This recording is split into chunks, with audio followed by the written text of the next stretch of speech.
many of you know by now, my name is Daniel McDonald, and today I'm going to extend onto you all my knowledge of how to forge a katana.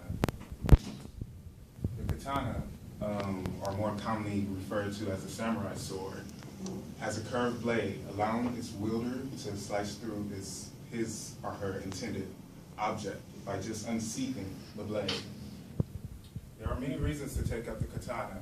It can improve your physical as well as your mental abilities, and as some believe, spiritual abilities as well, allowing you to become more concentrated and physically fit. I'm an avid lover of the katana, and for about a year now I have been taking classes under the watchful eye of Lady Yoshi in the ways of the sword wielder. The swordsmith themselves must possess physical strength, patience, dexterity, and also a redefined eye for the metal's limits, as well as the beauty of the finished work, or blade, that is.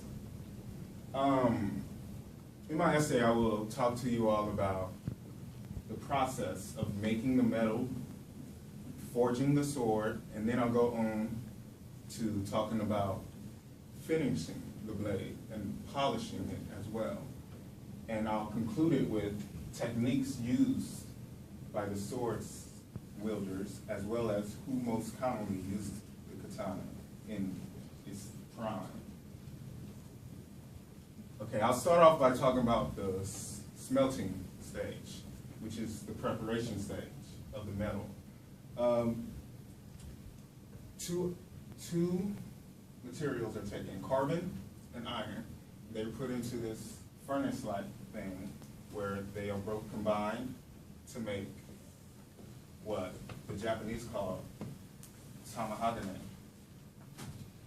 There are two types of tamahagane, tough and hard.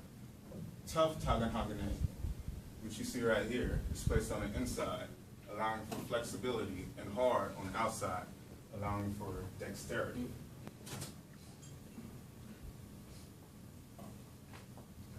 Then we move on to the next process, which is forging the blade.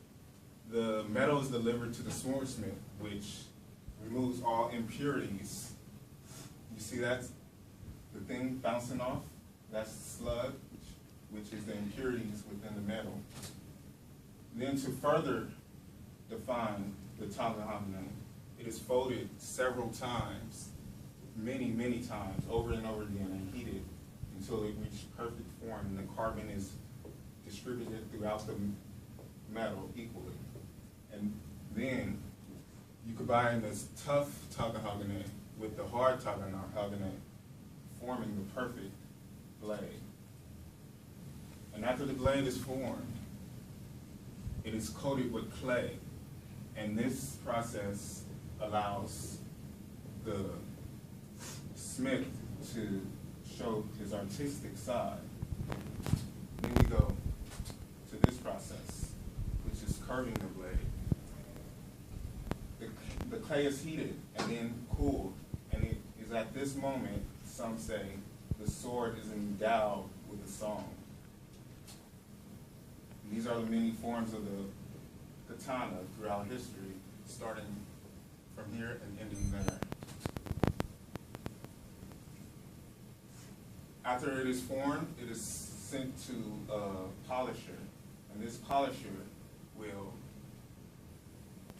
over the span of many weeks, use different and various stones to improve the shine and quality of the blade itself. And after that process is finished, weeks after, it is given back to the swordsmith, who